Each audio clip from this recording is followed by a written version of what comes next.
everybody, Cone Dodger here, and welcome back to Automation in the Vector Automotive Challenge. The year is now 1969, and Vector wants to go racing.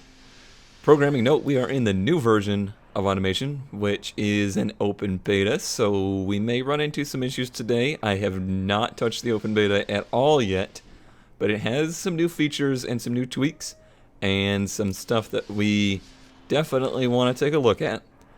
But there's a little bit of business to take care of before we even get to that.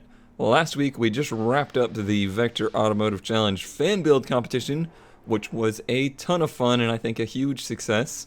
And we actually ended up with a pair of winners. So the winners of the competition in a tie, and we ended up with about 100 votes, which was really good and way better than we've had in previous competitions. So thanks everyone for joining in and voting. The Dominator, which was by Cooper, and the Rocket, the Griffin Rocket by Zach. These two cars were kind of in the same ballpark and were two of my favorites. And I have a preview of the magazine cover I am making. It is in 1960s, late 60s kind of magazine style. So it's a little simplistic, but it's era correct. And I hope you like it. If you have any suggestions for tweaks you think I should make on it, let me know. I'm going to try and start to get these printed fairly soon. So I will be contacting both of you to get your, address and everything like that.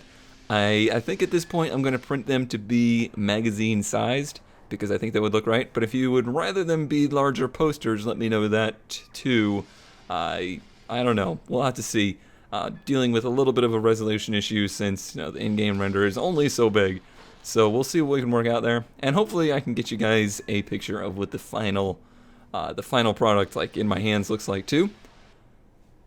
But that wraps up that whole competition. Thanks everybody for joining in. It's going to be a little while before we do that again. I try to do that, every era, and we're still in the same kind of era here in the Vector Automotive Challenge. So it'll be a little while before we do another one, but I look forward to it.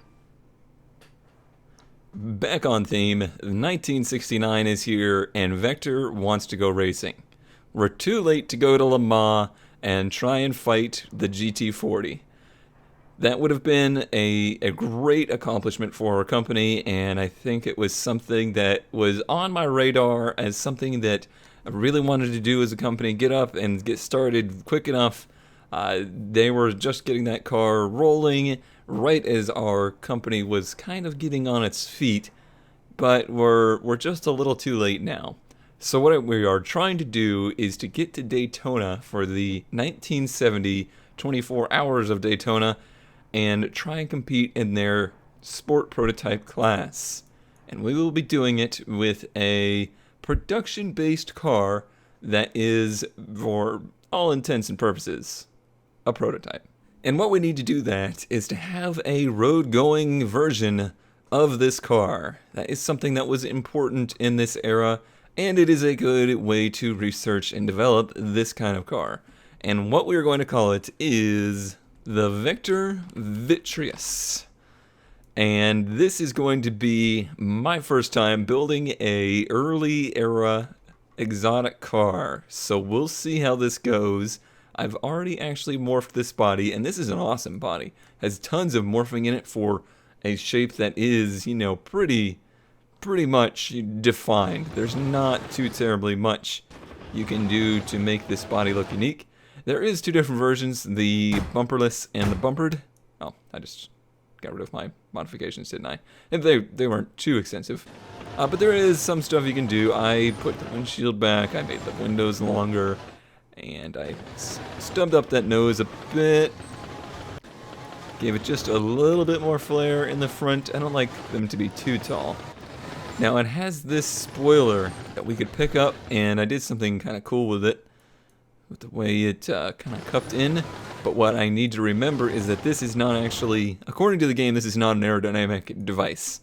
So if I do want a aerodynamic device on there, I need to make sure I can still put it on there, even with, whatever spoiler is already on the body. So interestingly, there is 3 different ways we could mount an engine back here. And I already know what kind of engine I want to build. So I have a picture in mind that leads me to believe we need a lot of space. and I don't think mid-transverse is going to leave me the space that we need. Mid-longitudinal would be ideal.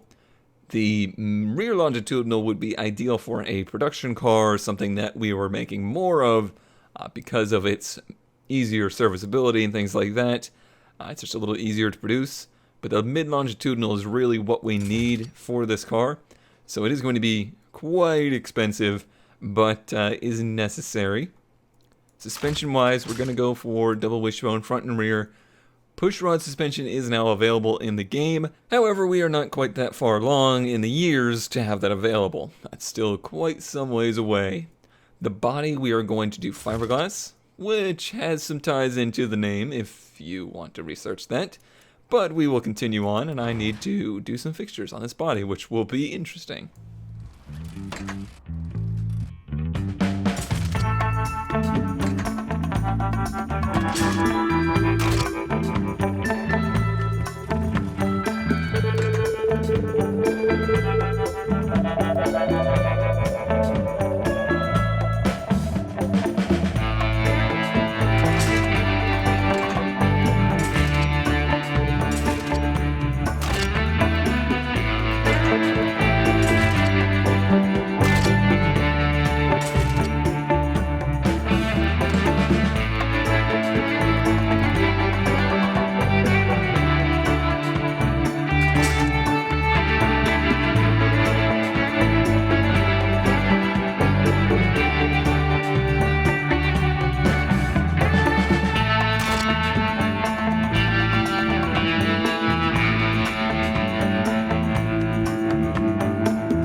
Done a fair job here of designing something that is road sensible.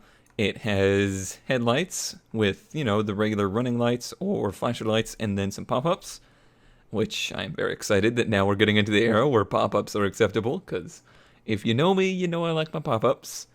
And then, not a whole lot of action in the front because of the mid-engine nature of the car. We don't need a lot of grills or anything like that. A very small, subtle lip. A very obnoxious, obvious license plate to drive home the point to people that this car is road legal.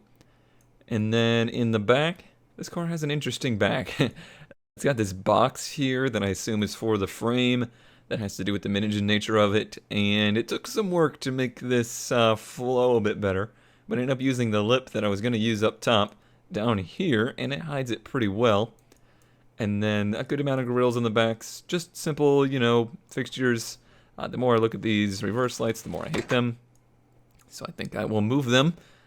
And other than that, it's got a little bit of a wing here. I may lose this. We'll see. Depends on how the car performs. And other than that, I think it's time to get to building the actual car. This dark green seems to be my color of choice in this game. I don't know what it is, but I always circle back to the dark green. And it does look much better. My tailpipes keep breaking, but we'll ignore that. So this is going to be the road variant of the car. And now as we move forward, we will start to build an engine for this guy. And we have ourselves a bit of a restriction here. The series restriction is 5 liters. So that is why your cars like your GT40 had the smaller V8s in them versus the big block V8s of the era, is that there was a displacement limit for this series. The Porsche that we will be going up against, the 917K, has a 4.5 liter flat 12. We happen to have V12s at our disposal now, and I think Vector is ready to try and tackle this build. It is going to be expensive, it is going to be difficult, but it's something I'm willing to try. Even if it does end up in a complete failure, I will at least have the ability to say that I tried. We now also have the ability to choose cast iron or aluminum blocked, and I do believe that we are going to try and keep it aluminum blocked as well. So size is going to be a problem. I don't think our capacity is going to be the limiting factor. The size of the engine is going to be the limiting factor. To even get it up to 5 liters is getting to be too big, and it would have to be very long stroked to do that. So let's aim for something somewhat square and in the 4-liter range. And let me go ahead and let's see. Now, we're still a pretty young company, so I'm going to try and do this on a reasonable budget. I'm not going to go too willy-nilly with it. So let's just try and do a... First off, I'm going to try the pushrod setup to see if it will work. A pushrod V12, I know, sounds very, very strange, but it's worth trying because of the compactness of the design. We could potentially get this engine into the car, versus if we go for overhead cam, we might not. So let's see. Overhead cam, it is a little bit wider. Wider doesn't seem to be the problem, though. We have plenty of room in the width, it's just the length of it is the problem. V8 would be much easier right now, but we're going to challenge ourselves. We're going to try for this V12, and we could potentially go up to, you know, a 3 valve per cylinder. Okay, but the dual overhead cam is too big. So for now, let's try an overhead cam. Let's do 3 valves per cylinder. And I'm going to keep everything simple for right now. This is the road-going version, so it doesn't have to be quite as crazy high performance as the race version. And let's actually signify that. There we go. So let's keep putting this together, and we'll see. I think once we put the intake on there, it's going to give us our final size. Okay, that is the choice that we have. And I guess that is what it shall be. Alrighty. And naturally aspirated. Injection is available. Mechanical injection is available now. That is tempting, but super expensive. Carburation is still available, and you can go for some new options here. You have a single barrel eco, obviously not what we're doing here.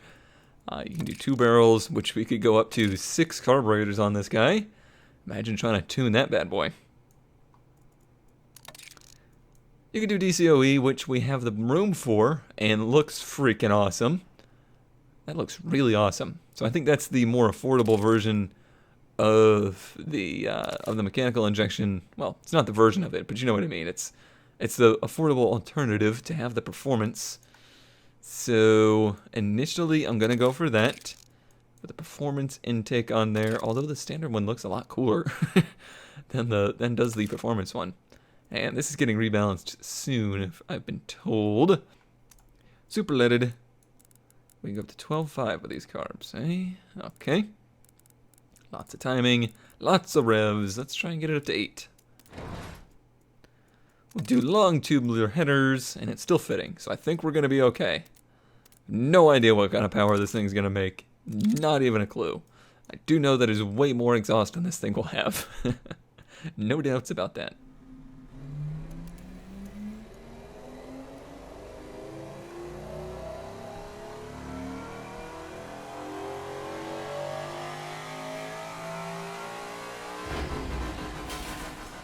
Other than the fact that it exploded, it did pretty well. I don't know what's going on with the dyno chart, though. That could be the point at which it's exploding. I'm not sure. I think that might just be a graphical glitch. It's like bringing the line back. Who knows? But it did explode. Valve float was an issue. I have not moved the quality on anything, however, so much work has to be done here. So in order to get this thing to stop valve floating, we've had to up the cam profile into the 80 range. That's pretty darn high, but it is an extreme car, and we'll see if it has any drivability in the end. We may have some work to do here, but we have lots of fuel left, so we can throw some more octane, or some more compression at it. That makes more sense, Cone. And we'll just keep going there till it starts to knock, and then we'll come back a little bit, because we would probably like... No, I wasn't pretty aggressive with the timing, so that's not too shabby. We did have one more click of fuel mix to throw at it. Efficiency isn't a top concern here. So, yeah, we'll just ignore that for now. We want to make power. I was really hoping to get into the 400s, but it's looking like that might be a challenge. So, for those of you very patiently waiting for the Tycoon part of automation to start to crop into existence, Here is something that shows you that that stuff is in progress, in works, and that is that we now have tooling cost, and engineering time given per engine, and then we'll see more of that later on. So all of this stuff is setting up to have more of a full Tycoon experience. To us right now, it doesn't mean a whole lot, other than that this engine is currently costing us $15 million to engineer. But that's, just drop in the bucket for us. So we ended up making 391 horsepower with this engine. Not too shabby for a sub 4 liter engine.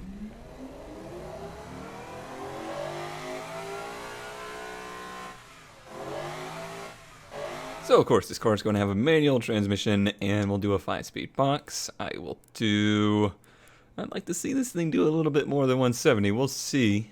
We'll see what it can do once we get there. We don't have any great differentials to choose from just yet. I don't know when the limited slips start to come into play, but I am ready for it. I don't know exactly when that date is, though. And then for this car, we're going to put sports compound on there. For the race version, obviously, it would have semi-slicks. And, the tires don't need to be, or the wheels don't need to be huge. 15 is probably very good. How wide of a tire we can get in there is what is important. We will need quality for that. Currently, the rear seems to be a bit restricted, so I might need to widen out this body just a hair. You're a long-time fan if you remember the dark days of when we couldn't do that and you would have to trash your car. Hey, fender, stop being highlighted. Go away. Go away, highlight. Okay, that ought to do it. There we go. And yeah, you would just, oh well, I guess this car is ruined. I forgot to do the fenders. It's great to see the progress, is it not?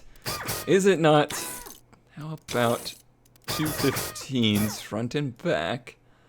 That would be okay to start with. I have a feeling we're going to need more tire in the rear than that. And I don't know that we're going to get a whole lot more. 225, but it's going to be pretty chunky. And how about the thin spokes for this guy? That looks pretty sporty. Alright. And we'll do... You get steel or magnesium in this era, huh? Huh. Magnesium it is. And moving on. Solid discs, of course. I don't think we'll need 2 pistons, especially in the front. We'll try the 1 pistons for now. You'll want a little bit more brakes in the rear, but not too much. You start to get that weird oversteer. And we'll race up these pads. All of this needs to be adjusted. I'm just giving you my initial build. Semi-clad sounds like it would be important. You can add downforce under here, but I don't think we're quite there yet. Ouch. Ouch. Apparently I do not have enough grills in this car. I was curious about that. I was very curious. Alright, with just some gentle tweaking, really just added some grills up into here and a few down at the wheel wells. And I also went ahead and fixed the tailpipe since I was in the trim section anyway, so I just moved them off to the side. Now you can see the definition of this box a little clearer, but we're working with it. We're making it work, and yeah, I don't think it hurt the effects of the styling one bit, but now we have enough cooling airflow. Plenty, in fact. We could throw some on the brakes, need be. We'll see when we get there. In the interior, there's going to be nothing but just your basics, and, well, that's not entirely true, is it? I keep forgetting that this is supposed to be the road-going version, so perhaps we will do a sport interior in this one. And then, yeah, we'll just have a standard radio. I don't think power steering would be necessary in a car like this. We'll see what the stats kind of show. I'm curious what kind of market this car would fall in. I have virtually no idea how it's going to do, if it's going to be marketable at all. So we will see. I will do a pretty nice suspension. We'll start with sport setup. Let's get our initial... What is this? What is this? I don't know what this is. Our initial stats show us that it is not the most drivable thing in the world, 15. It is extremely sporty. And this is one thing that I talked to pretty extensively with Cooper. Although it's great to have good sportiness and good drivability, the fact that it has poor drivability, or not very good drivability, and great sportiness does not take away from the fact that it is extremely sporty. And likewise the other way around. If the car was extremely drivable, but not very sporty, that doesn't make it any less drivable. So I hope that I wasn't confusing anybody in the way that I was explaining that earlier. I just personally like to have a car that is easy to drive and very sporty. I find that to be more difficult to make than a car that is just sporty. And as of right now, that's what I've done. Initial markets show that it is extremely good in the Hyper, Super, and Track Premium categories, though. So, thumbs up to me. Apparently, we're headed in the right direction. But look at the cost on this guy. This is certainly the most expensive car we have made to date. So, that might explain the whole sporty but not drivable thing.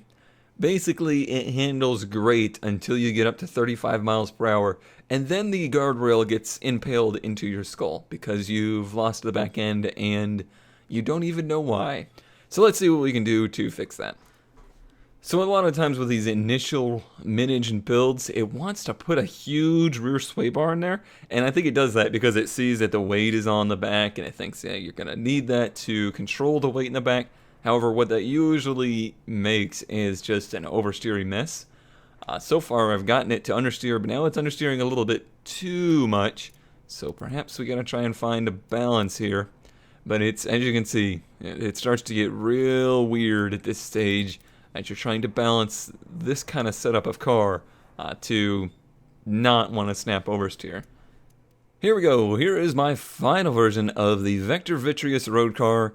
It has a 30.7 drivability, 47.5 sportiness, 12 comfort, well, let's not talk about that. Prestige 32, comfort, or safety 30, total cost $12,000 pretty much to build. And in the markets, you can see it is now $41,000. That is in today money, I believe. This all has been rebalanced, and a lot of things have been rebalanced since the last update. So keep in mind that there's a lot different now than when you saw things in the previous version. So we're doing very well in Hyper, we're doing very well in Super, really we're doing very well in many of these top categories, including GT and GT Premium. Track Premium was pretty good as well. These two, I think, are the chosen ones, the top performers or sellers for this car. So, yeah, that's all well, fine, and dandy, but how does it actually perform? So, well, one thing I want to look at is, there you go, there's your transverse mounted. I don't think I did a very good job of saying that I ended up going transverse mount with this, because I did. And that was just due to size. For whatever reason with this body, with the way it's made, even though there's a ton of space here, it would not mount this in here longitudinally. Go figure. Who knows why, but the transverse ended up working out just fine for us, and it's pretty neat, actually. And then we have, let's see, a weight of 2284 and our 4-liter aluminum V12. On the test track, it does 0 to 60 in 4.3, mostly limited to the fact it can't get the rear tire stuck up. Please, we need limited slips. Top speed is a little low. It's making a good bit of downforce though. Actually, it's really just canceling lift. What I ended up doing was using a little bit of the under tray to get the nose planted, and then I was pretty happy. If you look at the cornering G numbers, you may notice they're lower than you might have expected if you were just following along with the series, but those numbers also have been balanced in the new version, so that is something to take into consideration. But the car is still lightning quick. A 12 3/4 mile and 4.3 0 to 60 is very fast for this era. So I am very pleased. Let's take a listen and a run around the airfield track.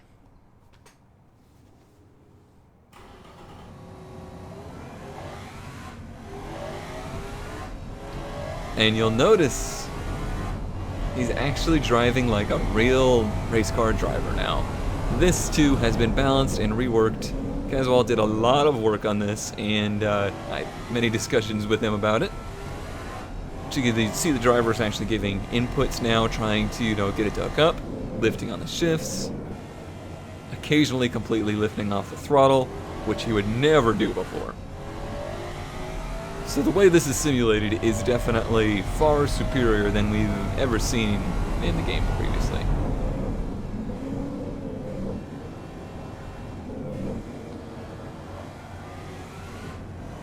Here I'm kind of fighting around the turn there. That's so much more realistic and so much more like what you would expect from a car like this. It just seems more immersive this way, even though it's still just a little square car going around the track. It's just much more believable.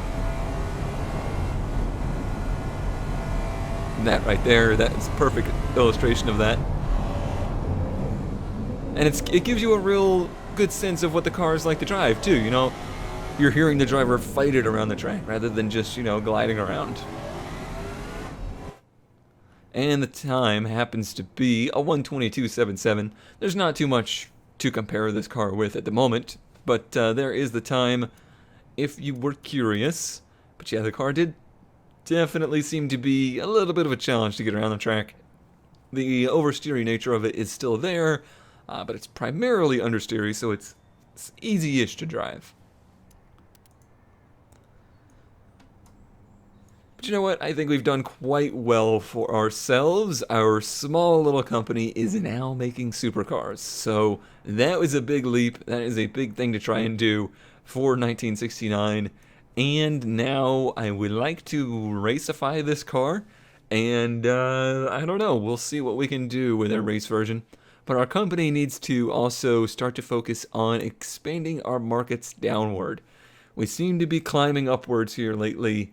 And I fear that our company is going to make itself too expensive for the, you know, buyers to afford. So the next thing I'm going to focus on, probably still in 1969, is making some more affordable vehicles. So look forward to that next time here in Automation. Thanks as always for joining, and I will see you then.